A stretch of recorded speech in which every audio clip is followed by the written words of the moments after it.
예, 우리 부산노회 남성교회 연합회 주관으로 우리 교회에서 농어촌 의료 선교를 위한 찬양 발표가 있었습니다.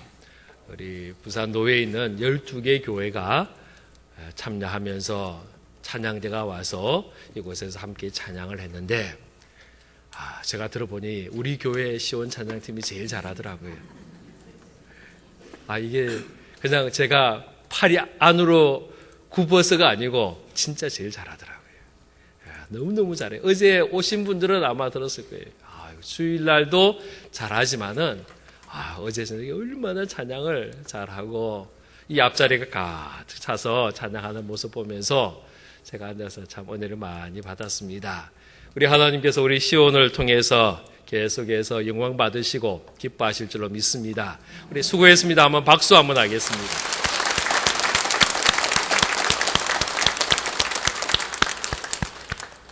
할렐루야. 우리가 자주 사용하는 말 중에 부담스럽다라는 말을 씁니다. 그리고 부담 주지 말라라는 말을 합니다. 어떤 분은 교회에서 직분을 맡으라 그러면 부담이 된다라는 이야기를 합니다. 교회에 등록을 하면서 절대로 부담 주지 마세요. 부담 주면 안 나와요. 협박 아닌 협박을 하는 분도 있습니다. 어쩌면 이것이 오늘 이 사회의 하나의 특징 중에 하나다라는 생각을 합니다. 부담스러운 일은 하지 않으려고 하고 또 부담스러운 일을 다른 사람에게 주지 않으려고 하는 것, 이것이 오늘날의 모습입니다. 그러다 보니 신앙생활마저도 부담 없이 하려고 합니다. 여러분, 부담이 무슨 뜻인지 아세요? 사전적인 의미로 본다면 부담이란 말은 어떠한 의무나 책임을 지는 것, 이것이 부담입니다. 부담스럽다는 말은 그 의무나 책임이 어렵고 힘들고 불편하게 느껴지는 것, 이것이 부담스럽다라는 말입니다. 그래서 우리 모두는요, 부담되는 일, 부담스러운 일은 하지 않으려고 하고 부담스러운 사람 만나지 않으려고 합니다. 그러다 부담은 한편으로 생각하면 꼭 해야 할 일입니다. 꼭 해야 할 책임입니다. 의무입니다. 부담되는 일, 비록 하고 싶지 않다 할지라도 그 부담되는 일은 반드시 해야 할 일이다라는 생각을 하게 됩니다. 학생들에게 공부하는 일 부담됩니다. 그러나 그 공부해야 합니다. 자녀가 부모를 잘 공양하는 것, 공경하는 것, 때로는 부담이 되는 분도 있을 겁니다. 그러나 그럼에도 불구하고 이것은 반드시 해야 할 일입니다. 직장생활 어떨 때는 너무 피곤하고 지칩니다. 부담이 됩니다. 그렇다고 그 직장 안 하면 안 된다라는 겁니다. 여러분, 신앙생활 하면서 하나님의 자녀로 살아가며 하나님의 백성으로 살아가는 것 어떨 때는 부담스러울 수 있습니다. 그러나 그렇다고 절대로 포기할 수 없는 것이 우리의 믿음의 길입니다. 얼마 전에 우리 아이가요, 엄마에게 이런 이야기를 했습니다. 엄마, 크리스찬으로 이 땅을 살아가는 거 너무 힘들어요. 얼마나 힘든 일이 많은지 힘들다 그러는 거예요. 그런데 생각해 보니까 힘들겠어요. 학교에서 친구들 사이에서 내가 그리스도인이다 이런 것을 보인다는 거 쉽지 않습니다. 점심시간이에요. 혼자서 음식을 앞에 놓고 기도하는 거 쉽지 않을 겁니다. 제가 어릴 때, 제가 중앙고등학교 다닐 때요, 학교에서 점심시간에 도시락 펼쳐놓고 기도하면요, 눈 떠보면 반찬이 없어져요. 누군가 가져가 버려요. 찾으려고 한참 헤매야 됩니다. 그리고 그 다음부터는 어떻게 하느냐? 그때는 제가 목사도 아닌데도요, 제 도시락을 안 쓰기도 하고 꽉 누르고 기도하는 거예요. 기도한다는 거 쉽지 않아요. 보여준다는 게 쉽지 않아요. 저는 우리 아이들이요, 목사 아들이라는 것, 목사 딸이라는 것에 대한 부담감이 있는 것을 최근에 알았습니다. 주위의 사람들이 너는 목사 딸이잖아, 넌 목사 아들이잖아, 그러면요 꼼짝을 못한다는 거예요. 그 말 한마디만 하면 그냥 얼굴 붉힌 채 돌아설 수밖에 없다라는 이야기를 하면서 이것이 우리 아이들에게 큰 부담감이 되는구나 라는 생각을 했습니다. 우리가 부담스러운 일이 있을 때에 두 가지 선택을 합니다. 첫 번째 선택은 이건 부담되는 일이니까 안 할래, 포기할래. 치워버릴래? 포기를 선택할 수 있습니다. 또 하나는요, 이건 부담스러운 일이기 때문에, 부담을 해야 되는 일이기 때문에 내가 해야 되는 일로 알고 할 수도 있는 것입니다. 부담이 사명이다라는 말이 있습니다. 하나님 우리에게 부담감을 주십니다. 그리고 그 부담감을 통하여 우리를 부르시고 하나님의 일을 하게 하신다라는 겁니다. 느헤미야가 그랬습니다. 그는 자기의 친척을 통하여 예루살렘의 소식을 들었습니다. 예루살렘의 성벽이 불에 타고 허물어지고 망가져 있다라는 소식을 들었습니다. 여러분, 이때가 언제냐 하면 바벨론이 그 예루살렘을 공격해서 성을 다 완전히 허물고 불을 태우고 그리고 성전마저 다 없애버리고 이스라엘 나라를 멸망시킨 지 자그마치 150년의 시간이 지난 다음의 일이옵니다. 그 150년 동안 수많은 사람들이 허물어져 있는 그 성벽을 보았습니다. 그 무너져 있는 성의 소식을 들었습니다. 그런데요, 누가 부담감을 느꼈느냐? 느헤미야가 부담감을 느꼈다는 거예요. 느헤미야는 그 예루살렘에 사는 사람도 아닙니다. 자그마치 1200km나 떨어져 있는 페르시아 제국에 사는 사람입니다. 150년 전 일이기 때문에 느헤미야는요, 그 성벽이 쌓아져 있는 모습을 본 적도 없어요. 그 성 안에서 산 적도 없어요. 그럼에도 불구하고 느헤미야는 예루살렘의 성벽이 다 허물어지고 불탄 채로 흩어져 있다는 소식을 듣고 부담감을 느낍니다. 그리고 기도하기 시작합니다. 금식하며 기도합니다. 눈물을 흘리며 기도하기 시작했습니다. 그리고 하나님 앞에 헌신하며 예루살렘으로 갑니다. 150년 동안 허물어져 있던 그 성벽이 느헤미야를 통하여 또 온 백성들을 통하여 불과 52일 만에 2달도 되지 않는 시간 속에서 세워지고 완공되는 놀라운 은혜가 임하게 되는 것입니다. 이사야가 그랬습니다. 이사야가 하나님의 성전에서 기도할 때에 하나님의 임재를 경험했습니다. 하나님의 옷자락에 성전에 가득 찬 걸 봅니다. 천사들의 찬송의 소리를 들었습니다. 하나님의 음성을 들었습니다. 그때에 이사야는요, 울습니다. 통곡합니다. 내가 죽게 되었다라고 이야기합니다. 이사야 6장 5절에 보면 그때에 내가 말하되 화로다 나여 망하게 되었도다. 나는 입술이 부정한 사람이요 입술이 부정한 백성 중에 거하면서 만군의 여호와이신 왕을 만났다라고 이야기를 합니다. 이것이 부담감입니다. 그에게는 부담감의 모습이 생겼습니다. 그리고 하나님의 음성을 듣습니다. 8절 말씀 보십시오. 내가 또 주의 목소리를 들으니 주께서 이르시되 내가 누구를 보내며 누가 우리를 위하여 갈고 그때 내가 이르되 내가 여기 있나이다. 나를 보내소서. 할렐루야.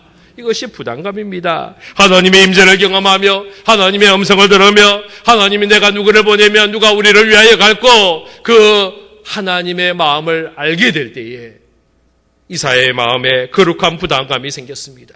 저는 이것을 소명이라고 생각합니다. 하나님의 부르심입니다. 부담감은 이 부르심에 대한 응답입니다. 그래서 이사야가 내가 여기 있나이다. 나를 보내소서 헌신하게 되는 것입니다. 아브라함이 그랬습니다. 어느 날 아브라함이 소돔 땅의 심판의 소식을 듣습니다. 그때부터 아브라함이 기도하기 시작하는 거예요. 그 소돔 땅은 아브라함하고 아무 상관이 없습니다. 도리어 좀 좋지 못한 감정을 가질 수도 있을 거다라고 생각을 했습니다. 그 땅에 누가 살고 있느냐? 조카 롯이 삽니다. 이 조카 롯이 얼마 전에 삼촌을 대접하지 않고요, 자기가 좋은 땅 차지하고는요 가버렸어요. 그곳이 소돔 땅입니다. 그 땅에 심판의 소식이 임한다라는 이야기를 들으면 일반 사람 같으면요 어쩌면 잘 됐다라고 생각할지도 모릅니다. 아이고 꽃이다 그렇게 이야기할지도 모르겠습니다. 그런데 아브라함은 그렇지 않았습니다. 그 소돔 땅에 살고 있는 수많은 사람들의 생명이 죽을 것을 보면서 그는 하나님 앞에 부르짖기 시작합니다. 기도하기 시작합니다. 그 땅을 살려달라고 구원해달라고 하나님 앞에 부르짖기 시작했다라는 겁니다. 바로 이것이 부담감입니다. 하나님은 마음의 부담감을 느낀 사람을 통하여 그 일을 이루게 하십니다. 그래서 부담감이 언제나 나쁜 게 아니에요. 좋지 못한 게 아니에요. 도리어 부담감은 하나님의 능력이 나타나고 하나님의 은혜가 임하는 하나님의 약속의 통로가 되기도 함을 믿으시기를 바랍니다. 오늘 본문 말씀 보면 사도 바울이 가졌던 부담감에 대한 이야기를 하고 있습니다. 바울은 하나님 앞에 전도자로 세움을 받습니다. 하나님 앞에 이 일에 택함 받습니다. 특별히 이방인을 위한 사역자로, 전도자로 부름받았습니다. 사도행전 9장 15절 말씀해 보면 주께서 이르시되 가라, 이 사람은 내 이름을 이방인과 임금들과 이스라엘 자손들에게 전하기 위하여 택한 나의 그릇이라라고 이야기를 했습니다. 이달부터 바울은 전도자로서의 부담감을 가지고 살아갑니다. 이 부담감이 있었기에 그는 소아시아로 갔고요, 유럽으로 갔고요, 로마로 갔고요, 그리고 그 당시에 땅끝이라 불리는 스페인까지 가서 복음을 전하게 되었습니다. 그에게 거룩한 부담감이 있었기에 그는 매맞는 일도, 감옥에 갇히는 일도, 돌에 맞는 일도 마다하지 않았다라는 것입니다. 우리가 이 부담감을 가질 수 있기를 바랍니다. 특별히 복음을 전하는 일에 거룩한 부담감을 우리 모두가 가질 수 있기를 바랍니다. 우리 주님께서 제자들에게 마지막 주신 말씀, 그 제자들에게 마지막으로 부담감을 안겨주신 말씀이 뭐냐? 사도행전 1장 8절 말씀이에요. 우리 함께 같이 읽도록 하겠습니다. 시작. 오직 성령이 너희에게 임하시면 너희가 권능을 받고 예루살렘과 온 유대와 사마리아와 땅끝까지 이르러 내 증인이 되리라 하시니라. 할렐루야. 예, 그렇습니다. 우리 주님이 주신 부담감입니다.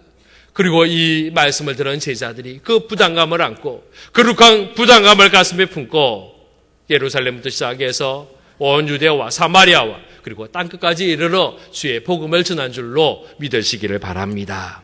오늘 우리가 이 시간 이 거룩한 부담감을 함께 묵상하려고 합니다. 특별히 전도의 부담감에 대해서 묵상하며 함께 은혜를 나눌 수 있기를 바랍니다. 첫 번째로요, 거룩한 부담감을 가진 사람은 누구냐? 복음을 전하는 이 일이 반드시 해야 할 일로 알고 순종하며 나아가는 사람이 복음의 거룩한 부담감을 가진 사람입니다. 16절 말씀 우리 같이 읽겠습니다. 시작. 내가 복음을 전할지라도 자랑할 것이 없으면 내가 부덕불할 일이라. 만일 복음을 전하지 아니하면 내게 화가 있을 것이로다. 할렐루야. 여기에 부덕불이라는 말이 나옵니다. 이 부덕불이라는 말이 무슨 말이냐면요, 하지 않으면 안 되는 일, 마음에 혹 내키지 않는다 할지라도 반드시 해야 할 일, 이것을 부덕불할 일이다라고 이야기를 합니다. 바로 이것이 부담감이잖아요. 많은 분들이 전도하라 그러면요, 부담감을 느낍니다. 하지 않으려고 합니다. 부담 주는 일이라고 싫어합니다. 그래서 관심 안 가지려고 하는 분들이 많습니다.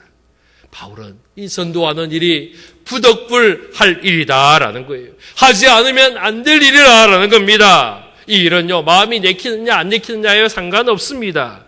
전도는 마음이 생겨야 하는 것이 아닙니다. 이거는 해야 할 일입니다. 왜냐하면 우리 주님의 명령이기 때문입니다. 어떤 분은 전도가 은사냐 아니냐를 가지고 논쟁을 하였습니다. 전도가 은사라고 이야기하는 분의 말도 일리가 있어요. 그분이 어떻게 이야기하느냐?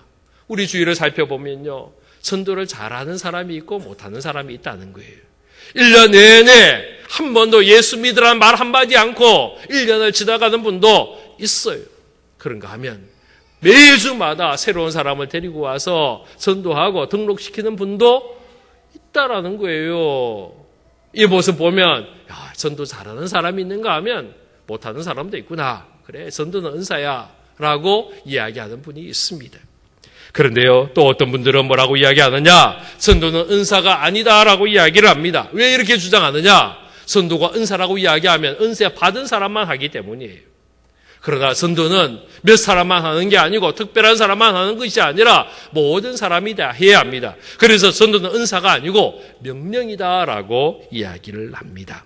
왜 우리가 전도를 은사라고 생각하느냐 하면요, 자꾸 결과를 가지고 따지기 때문입니다. 전도를 가지고 잘하느냐 못하느냐라고 자꾸 판가름하기 때문입니다. 우리는 전도를요, 교회에 데리고 와서 등록시켜야만이 전도한다라고 이야기를 합니다. 그러나 그렇지 않습니다. 한 사람이 교회에 와서 등록할 때까지요. 그 한 사람이 가서 오늘 예수 믿자 그러고는 데려온 게 아니에요. 그때까지 수많은 사람들과의 복음적인 만남이 있었기 때문에 그분이 마침내 오늘 교회에 와서 등록하는 거예요. 내가 말을 잘하고 내가 열심히 잘해서 그분이 오는 게 아니고 그때까지 수많은 사람들과의 복음적인 만남이 있었어요. 마치 농부가 땅에 밭에다가 씨앗을 심습니다. 그리고 물을 줍니다. 그리고는요 김을 맵니다. 비료를 줍니다. 그리고는 마지막에 가서 열매를 따는 거예요. 농부의 경우는 이 모든 과정을 한 사람이 다 할 수 있습니다. 그러나 전도의 과정 속에서는 이 모든 과정을 혼자서 할 수도 있지만 여러 사람이 나누어 하기도 합니다. 어떤 사람은 복음의 씨앗을 뿌리는 사람이 있는가 하면, 어떤 사람은 복음에 물을 주는 사람이 있는가 하면, 어떤 사람은 복음에 비료를 주는 사람이 있고요. 그리고 어떤 사람은 그 사람을 데리고 주님 앞에 나와서 전도하는 결실의 열매를 맺는 분도 있다라는 거예요. 누가 전도한 겁니까? 마지막 사람만이 전도한 것이 아닙니다. 여기에 쓰임받은 모든 사람들이 자 전도한 줄로 믿으시기를 바랍니다. 우리는 전도자가 되어야 합니다. 예레미야 20장 9절 말씀에 내가 다시는 여호와를 선포하지 아니하며 그의 이름으로 말하지 아니하리라면 나의 마음이 불붙는 것 같아서 골수에 사무치니 답답하여 견딜 수 없나이다 라고 이야기합니다. 이 마음을 가지고 우리가 복음을 전해야 합니다. 답답하여 견디지 못하는 뜨거운 열정 가지고 나아가야 합니다. 바로 이것이 부담감입니다. 거룩한 부담감을 가진 자의 모습입니다. 우리 모두는 하나님 앞에 전도자로 부름받았습니다. 하나님의 명령을 받았습니다. 여러분, 전도하는 건요 생명을 얻는 거예요. 생명은 하나님의 영역인 줄로 믿으시기를 바랍니다. 우리가 전도한다고 할 때 어디까지냐? 우리는요 전하는 데까지예요. 그것이 우리의 책임이에요. 전하느냐 안 전하느냐는 우리의 책임이에요. 그러나 그 사람이 생명을 얻느냐 아니냐는 하나님의 영역입니다. 하나님은 우리를 바라보며 그 사람을 교회로 데려왔느냐까지 보시는 것이 아니고 전했느냐, 말씀을 전했느냐, 사랑을 전했느냐, 그까지 우리를 보시는 겁니다. 그런데요, 하나님께서는 때로는 우리가 전하기만 했는데도 우리에게 그 열매를 거둘 수 있는, 그래서 생명의 주님 앞에 들어오는 그 일에 내가 참여하게 하는 기쁨도 허락하시는 줄로 믿으시기를 바랍니다. 문제는 전하지 않으면 열매가 없다라는 거예요. 씨를 뿌리지 않으면 곡식을 거두지 못한다라는 겁니다. 아무리 그 씨앗을 자라게 하고 결실하게 하고 이를 위하여 비도 주시고 해도 주시지만은 그러나 씨앗을 뿌리지 않는 밭에는 하나님은 열매를 맺게 하실 수가 없습니다. 로마서 10장 14절 15절 말씀에 그런즉 그들이 믿지 아니하는 일을 어찌 부르리요 듣지도 못한 일을 어찌 믿으리요 전파하는 자가 없이 어찌 들으리요 보내심을 받지 아니하였으면 어찌 전파하리요. 할렐루야. 우리가 전해야 합니다. 우리가 이 일에 쓰임받을 수 있기를 바랍니다. 하나님이 우리를 전도자로 부르셨음을 기억하며 이 일에 부담감을 가지며 거룩한 부담감을 가지며 하나님 앞에 쓰임받는 우리 모습 되기를 주의 이름으로 축원합니다. 두 번째로요, 거룩한 부담감을 가진 사람은 누구냐? 더 많은 사람을 얻고자 애쓰고 노력하는 사람입니다. 미국 캘리포니아에 가면 새들백이라는 지역에 새들백 교회가 있습니다. 담임 목사님 이름이 릭 워렌입니다. 이분의 아버지가 누구냐? 지미 워렌이라는 목사님이에요. 이분이 선교사입니다. 선교사 출신입니다. 아주 오랜 동안 이스라엘과 과테말라와 그리고 호주에서 선교 사역을 했습니다. 많은 교회를 개척했답니다. 150개 이상의 교회를 개척하고 세웠습니다. 수많은 사람들을 전도했습니다. 나이가 많아져서 나이 80에 암으로 돌아가셨어요. 가족들이 둘러섰습니다. 그 임종의 자리에 그 아들 목사를 불러서 그 입에 기를 대게 합니다. 마지막 숨을 몰아쉬면서 마지막 한마디 했습니다. 아들에게 마지막 유언을 하였습니다. 그것은 한 명이라도 더 그리스도에게로, 한 명이라도 더, 이것이 이분의 마지막 음성이었다라는 겁니다. 이 유언을 받았던 리고렌 목사님이 영혼 구원에 관심을 많이 가졌습니다. 그가 섬기는 새들배 교회는 새 가족에 대해서 어마어마한 관심을 가집니다. 교회 모든 디자인까지, 주차 시설까지, 예배 순서까지 모든 것을 다 새 가족들에게 맞추어서 그들을 이끌어가는 일에 관심을 가지는 교회가 새들배 교회다라고 할 수 있습니다. 오늘 본문 말씀에는 바울이 한 생명이라도 더 많은 생명을 구원하기 위하여, 아무쪼록 몇 사람이라도 더 주님께로 인도하기 위하여 그가 얼마나 애쓰고 노력하였는지를 보여줍니다.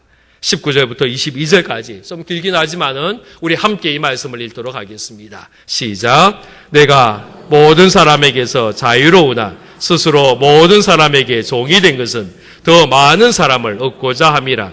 유대인들에겐 내가 유대인과 같이 된 것은 유대인들을 얻고자 함이요, 율법 아래에 있는 자에게는 내가 율법 아래에 있지 아니하나 율법 아래에 있는 자같이 된 것은 율법 아래에 있는 자들을 얻고자 함이요, 율법 없는 자에게는 내가 하나님께는 율법 없는 자가 아니요 도리어 그리스도의 율법 아래에 있는 자나 율법 없는 자와 같이 된 것은 율법 없는 자들을 얻고자 함이라. 약한 자에게 내가 약한 자와 같이 된 것은 약한 자들을 얻고자 함이요, 내가 여러 사람에게 여러 모습이 된 것은 아무쪼록 몇 사람이라도 구원하고자 함이니. 할렐루야.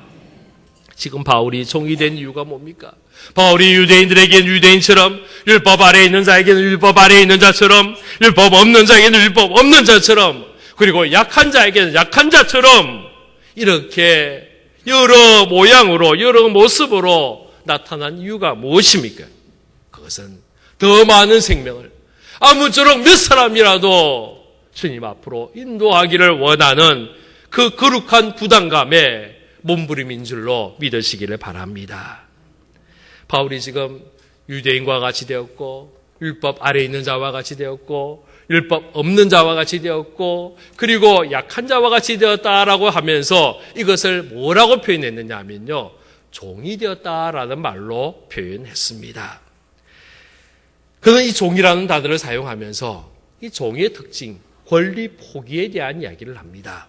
고린도전서 9장을 시작하면서 바울은 그 권리 포기에 대한 이야기를 먼저 합니다. 4절에 보면 나에게 먹고 마실 권한이 없겠느냐라는 이야기를 합니다. 5절에 보면 다른 사도들처럼 결혼할 권리가 없겠느냐라는 이야기를 합니다. 6절에는 일하지 않을 권리가 없겠느냐, 여러 가지 권리에 대한 이야기를 합니다. 그에게 많은 권리가 있었습니다. 그러나 그는 권리 주장하지 않았습니다. 도리어 종이 되어서 그 권리들을 포기한다라는 겁니다. 바울이 종이 되어서라도 자기에게 가져야 할 모든 권리를 포기하면서까지도 얻기를 원한 것은 아무쪼록 몇 사람이라도 구원하기를 원하였다는 사실을 여러분 믿으시기를 바랍니다.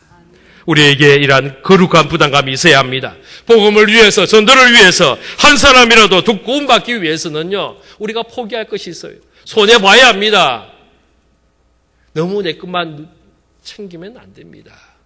우리 시장 가서요, 음식, 물건 살 때에 너무 깍쟁이 짓 하지 마세요. 예수 믿는 사람 깍쟁이야라는 말을 들으면 안 됩니다. 도리어 후하다는 말을 들어야만이 우리가 전도할 수 있는 길이 열리는 거예요. 이웃 식구들 사이에 화날 일이 있습니다. 짜증날 일이 있습니다. 그러나 그때에 목소리를 높이고 화내면요, 전도의 문이 다 닫혀버리는 겁니다. 주일 아침에 교회 올 때 혹시 택시를 타고 오시면요, 구도교회 가자. 그리고는 교회 앞에 딱 내리는데 꼭 해야 할 일이 있어요. 거스름돈 챙기지 말기. 거스름돈 해봤자, 많이 챙겨봤자 900원입니다. 여러분 챙기지 마세요. 도리어 교회 앞에서 내릴 때는요, 도리어 팁을, 종이 한 장을 더 주는 거예요. 그래야만이 저들의 마음이 열립니다. 이 택시기사들의 영향력이 굉장히 큽니다. 제가 구덕교회 가자 그러면 잘 몰라요. 택시기사들이요. 구덕교회 앞에 내릴 때마다 저는 팁을 줍니다. 언젠가는 구덕교회를 기억하고, 또 탄 손님들 앞에 교회를 지나갈 때마다 우리 교회를 칭찬하고 인정할 날이 분명히 있을 줄로 확신합니다. 우리의 가정 속에서, 우리의 직장 속에서, 우리의 지역 사회 속에서 복음의 거룩한 부담감을 가지고 한 생명이라도 더 주님께로 인도하기를 사모하며 나아가는 우리 모두가 되기를 주의 이름으로 축원합니다. 세 번째로요, 우리 하나님은 복음의 거룩한 부담감을 가진 자에게 상 주시는 이심을 여러분 믿으시기를 바랍니다. 24절, 25절 말씀 같이 읽습니다. 시작. 운동장에서 다름질하는 자들이 다 달릴지라도 오직 상을 받는 사람은 한 사람인 줄을 너희가 알지 못하느냐? 너희도 상을 받도록 이와 같이 다름질하라. 이기기를 다투는 자마다 모든 일에 절제하나니 그들은 썩을 승리자의 관을 얻고자 하되 우리는 썩지 아니할 것을 얻고자 하노라. 할렐루야. 성경에는 상주심에 대해서 자주 이야기를 합니다. 요한계시록 2장 10절에 보면 죽도록 충성하라. 그리하면 생명의 면류관을 주겠다라고 말씀합니다. 디모데후서 4장 7절 8절에 보면 선한 싸움을 싸우고 달려갈 길을 마치고 믿음을 지켰을 때에 의의 면류관을 주신다 말씀하고 있습니다. 우리가 하늘 날아가서 받을 상들이 많이 있습니다. 그런데요, 그 중에 사도 바울이 원했던 상이 뭐냐? 바로 전도자의 상이다라는 거예요. 그는 전도를 하였고 복음을 전하였고 전도자로서 하나님 앞에 상 받기를 원하였습니다. 오늘 18절 말씀 보십시오. 그런즉 내 상이 무엇이냐? 내가 복음을 전할 때에 값없이 전하고 복음으로 말미암아 내게 있는 권리를 다 쓰지 아니하는 이것이다라고 이야기를 합니다. 우리 모두가 전도자의 상을 받을 수 있기를 바랍니다. 많은 사람을 옳은 길로 인도한 사람은 하늘의 별과 같이 빛난다. 다니엘서에 말씀하고 있습니다. 하나님께서 복음을 전하고 주의 사랑을 전하고 전도한 사람들을 기뻐하시고 또 기뻐하실 줄로 믿습니다. 할렐루야. 지난주에 전도 대상자 작정서를 나누어 드렸습니다. 오늘도 주보에 전도 대상자 작정서를 나누어 드렸습니다. 7명의 이름을 적고 기도하자라고 이야기했습니다. 여러분, 오늘 가시기 전에 그 7명 이름 다 적고 가시기를 바랍니다. 할렐루야. 아이고요, 목사님 7명 다 못 적었는데요. 5명, 3명, 아니요, 1명이라도 적고 내십시오. 나머지 사람들은 다음 주에 또 적어내시면 됩니다. 한꺼번에 다 적은 다음에 내려다보면 시간을 놓칩니다.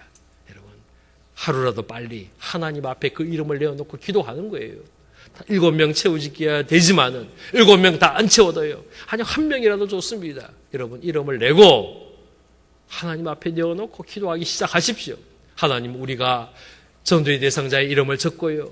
그리고 그 사람을 위하여 기도하는 그 모습을 기쁘게 흠양하실 줄로 믿습니다. 제가 계속해서 이 이야기를 하는 이유가 뭐냐? 여러분에게 부담감을 주는 거예요. 제가 주는 부담감이 거북한 부담감이 아니기를 바랍니다. 하나님의 거룩한 부담감이 되기를 주의 이름으로 축원합니다. 기도하겠습니다. 아버지 하나님, 감사를 드립니다. 고맙습니다. 우리를 불러주시고 자녀 삼아주시고 하나님의 백성 되게 하심을 감사합니다. 아버지 하나님, 우리가 하나님의 자녀로서 이제 거룩한 부담감을 가지고 이 땅을 향하여 나아가기를 원합니다. 이 땅을 향하여 외치기를 원합니다. 주의 복음을 전하며 주의 사랑을 전하며 그리스도를 전하는 우리의 모습이 될 수 있도록 허락하여 주옵소서. 우리의 전도의 대상자들의 이름을 주님 앞에 내어놓습니다. 아버지 하나님, 받아 주옵소서. 저들이 하나님 앞에 구원받은 백성, 하나님의 자녀, 하나님의 사랑하는 자가 되기를 원합니다. 예수 그리스도 이름으로 기도하옵나이다. 아멘.